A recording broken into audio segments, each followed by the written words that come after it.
Por isso é tão importante sancionar também a esposa e a família. Diz uma nota aí que prepara-se um tsunami familiar, né? Então Barroso foi pego, foi denunciado, tá sem defesa e agora tá com medo e pede para sair. É assim que funciona, né, Barroso?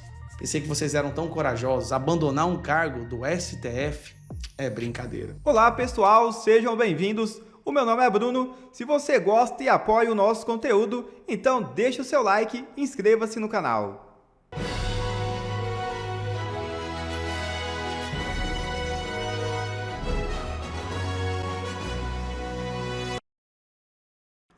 Viviane Barsi é braço financeiro de Moraes e também será sancionada pelos Estados Unidos, afirma Eduardo Bolsonaro.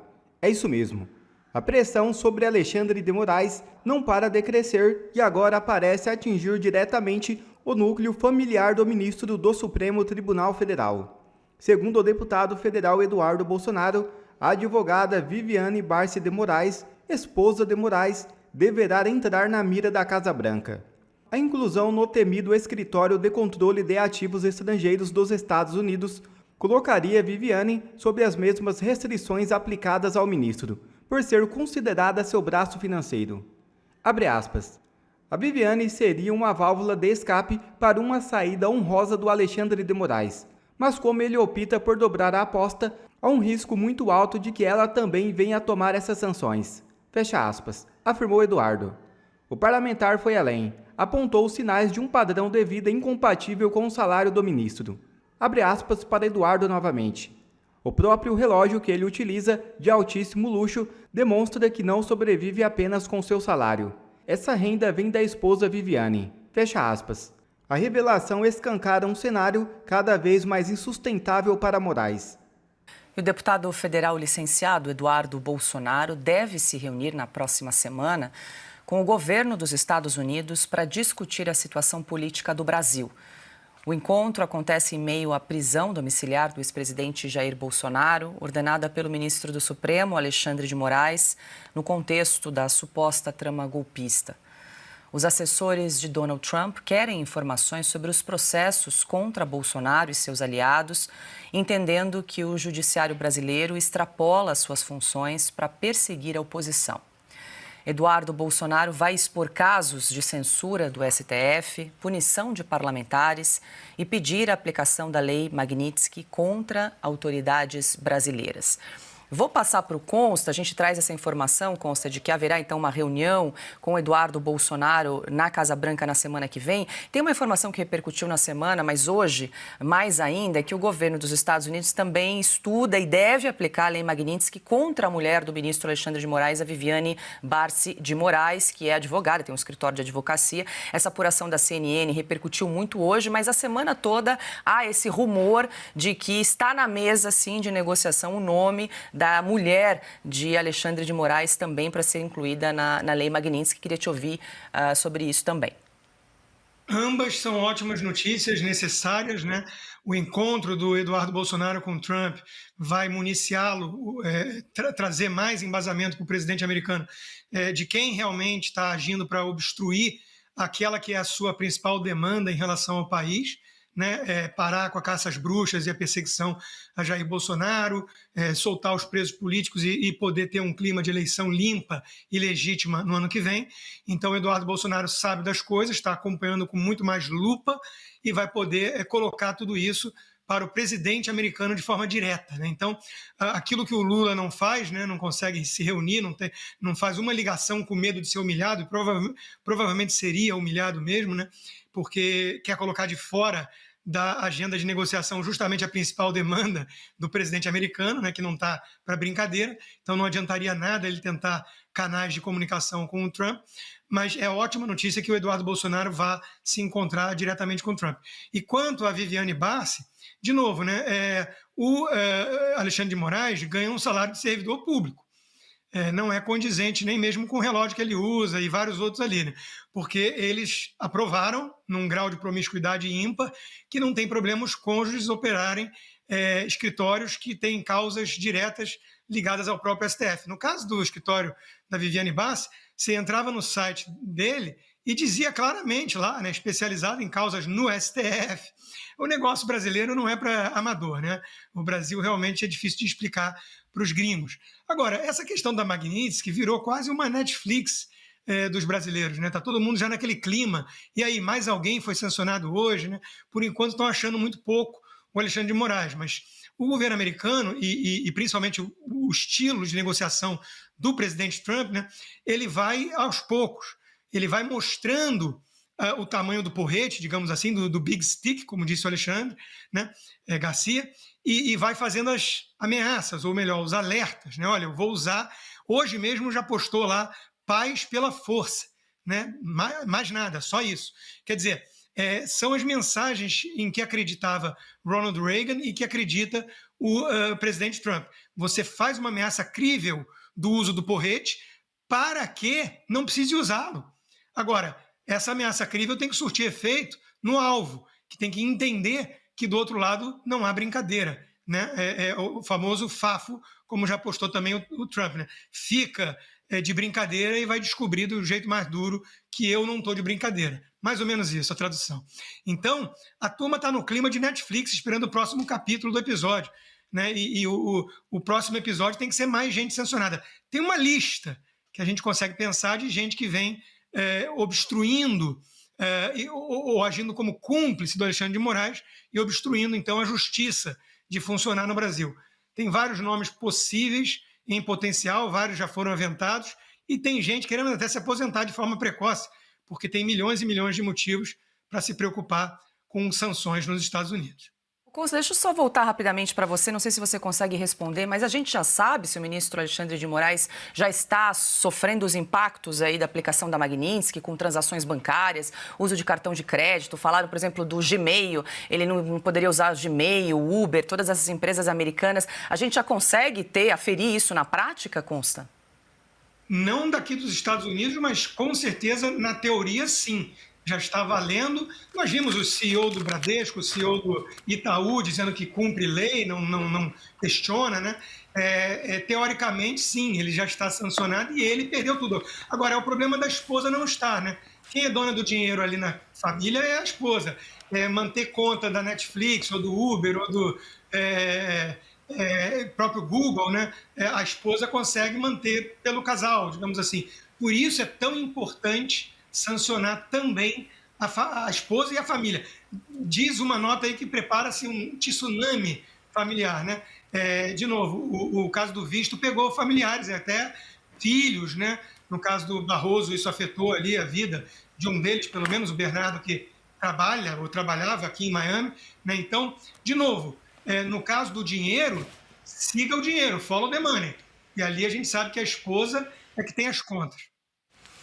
Alexandre, quero ouvi-lo também. A gente traz essa apuração de uma reunião com Eduardo Bolsonaro na Casa Branca para fazer um balanço aí das últimas semanas bastante tumultuadas no Brasil. No início da semana, Jair Bolsonaro foi decretada a prisão domiciliar de Jair Bolsonaro pelo ministro Alexandre de Moraes. Enfim, muita coisa acontecendo e Eduardo Bolsonaro vai fazer então esse balanço, essa retrospectiva aí na Casa Branca e quero te ouvir também como é que isso pode interferir em possíveis novas sanções, né, a outras autoridades. Tem o caso da mulher de Alexandre de Moraes, tem algumas pessoas aí criticando, dizendo que poderia ser um desvirtuamento da aplicação da Lei Magnitsky, porque a mulher de Moraes é advogada. Queria te ouvir aí sobre essa questão. Só começo complementando o que o Rodrigo falou, né? Ele falou em follow the money, né? Eu acho que o Trump tá usando o francês chercher la femme, né? E é o que se comenta aqui em Brasília, o radar que está com as antenas voltadas para o Supremo mostra que há essa expectativa, né? É um escritório importante, uma banca importante de advocacia. Como o Rodrigo lembrou, né, eu cito muito o meu avô. Meu avô trabalhou muito com a justiça, como perito de atos judiciais, ele era guarda-livros, e ele sempre me falava das questões éticas, né, que jamais um escritório de advocacia que tivesse um parente no tribunal poderia ter alguma ação naquele tribunal, né? E eu estou vendo isso, o Brasil aceita uma coisa dessas, né? É incrível como a gente aceita passivamente algo que eu não vou falar em imoral, vou usar o eufemismo, vai contra a ética. Né? Então há essa expectativa de pegar a esposa, a mulher do ministro Moraes, e também o radar lá do Supremo diz que o ministro Barroso, por causa disso, por causa da queda do visto da família, está preocupadíssimo, seria o maior preocupado entre os ministros do Supremo que foram atingidos pela quebra de visto. Né? Ele está sentindo, né, aquela declaração dele, ele foi muito veraz, né, ou ingênuo, ou sincero, ao dizer que pediu ajuda dos Estados Unidos para combater as questões de fake news na campanha eleitoral. E aí a gente fica sabendo, pelo Lava Toga 2, que havia um escritório de investigação criminal que não era da polícia, era do Superior Tribunal Eleitoral, que seguia ordens de um ministro do Supremo, né, para fornecer dados para prender as pessoas do 8 de janeiro. Isso é terrível. Houve o depoimento do Mike Bentz aqui na Comissão de Relações Exteriores da Câmara, né, confirmando o que o ministro Barroso havia revelado, ou confessado, né, sobre a ajuda americana numa campanha eleitoral, através da USAID, ou USAID, seja lá como for, com CIA atrás e agências aqui do Brasil que espontaneamente, por razões ideológicas, combatiam só um lado. Hoje eu ouvi de um ministro de Tribunal Superior falar isso, que a lei tem que ser aplicada igualmente na justiça eleitoral a todos os lados. Isso é uma exigência da lei, da justiça, dos princípios de justiça. Eu acho, opinião minha, que o Trump está com algumas perguntas no ar e ele quer fazer essas perguntas ao deputado Eduardo Bolsonaro, né? Para se sentir um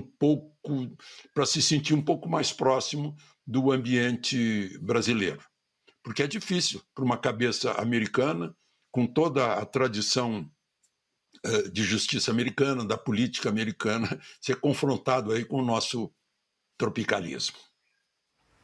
Vai ser tarefa dura para Eduardo Bolsonaro, Piotr, traduzir os últimos acontecimentos do Brasil para o governo americano, mas só demonstra essa reunião o interesse, né, como o Brasil está na mira dos Estados Unidos. A Ana, bom, a gente tem falado disso há bastante tempo e agora cada vez mais essa aproximação e esse interesse, esse olhar sobre o Brasil.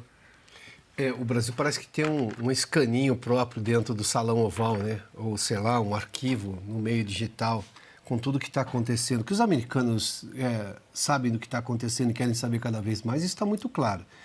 E, de novo, por que isso está acontecendo? Porque este país, através das suas cortes superiores em Brasília, violou direitos fundamentais da nossa Constituição. Eu vou citar isso sempre porque este é o fato. Então, de novo, não tem nada de invasão da nossa soberania. Quando você viola direitos humanos, qualquer pessoa no mundo pode sofrer a aplicação da Magnitsky, como o caso do ministro Alexandre de Moraes.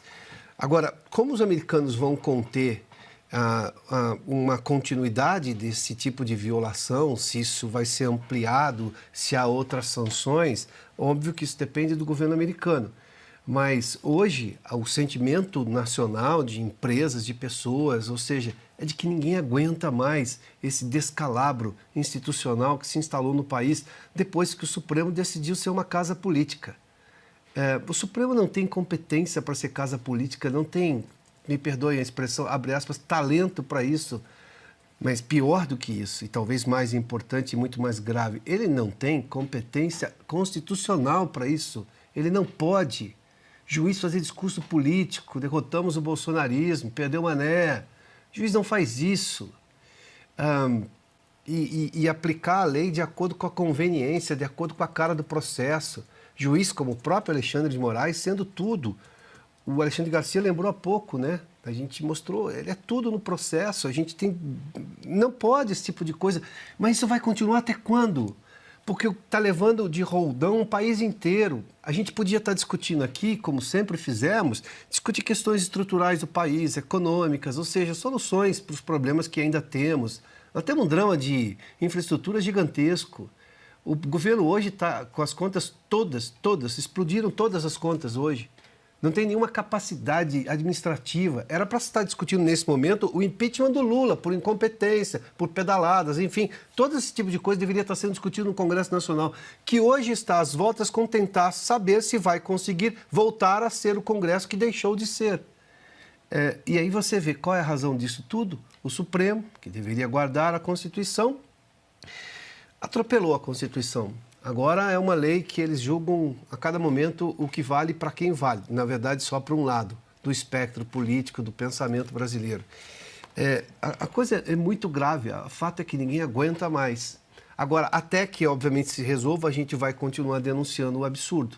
E os brasileiros, a gente viu nas ruas no domingo, estão cientes de tudo o que está acontecendo e perderam o medo. Sim, tem mais gente cada vez mais se manifestando. E as pessoas que estavam no domingo nas ruas, você pode multiplicar. Muita gente poderia estar lá. Basta ver nas redes sociais como que deu, abre aspas, pelo menos um sentimento de um rápido alívio quando você viu alguma coisa, pelo menos tentando voltar à normalidade.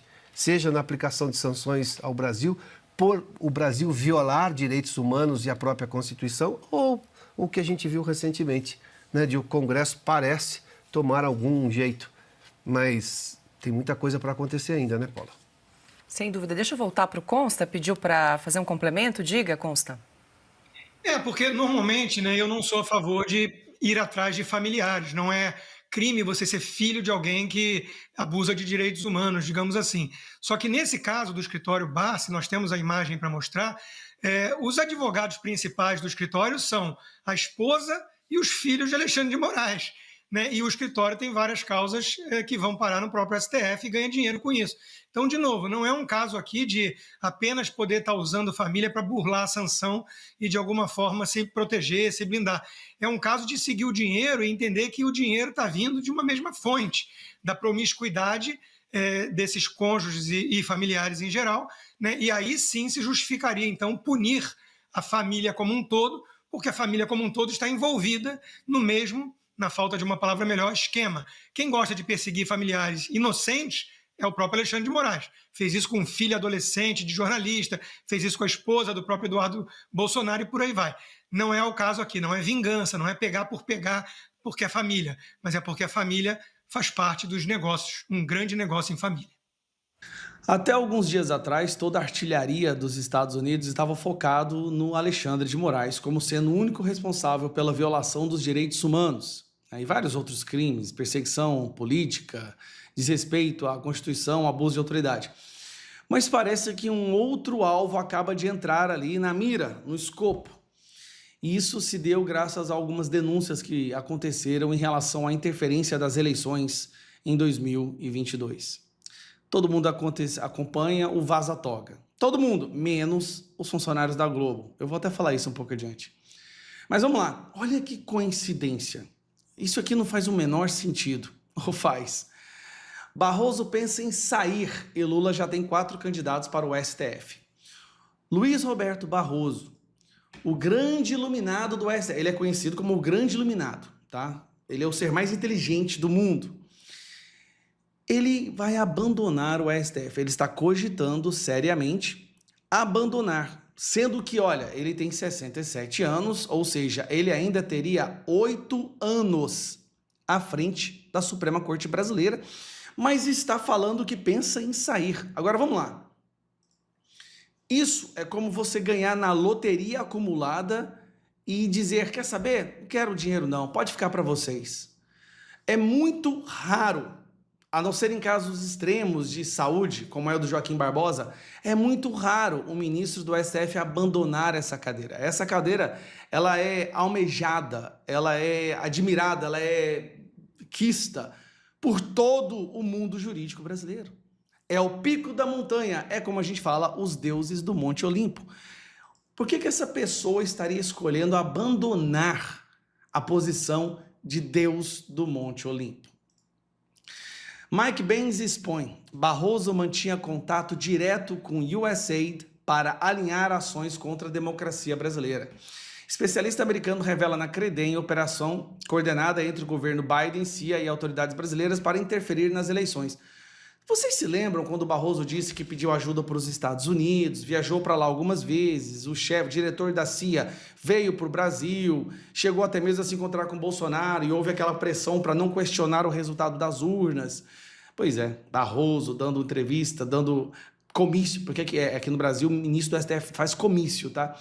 Comício dizendo que derrotou o bolsonarismo. Não esqueça do perdeu o mané. Pois é, pessoal.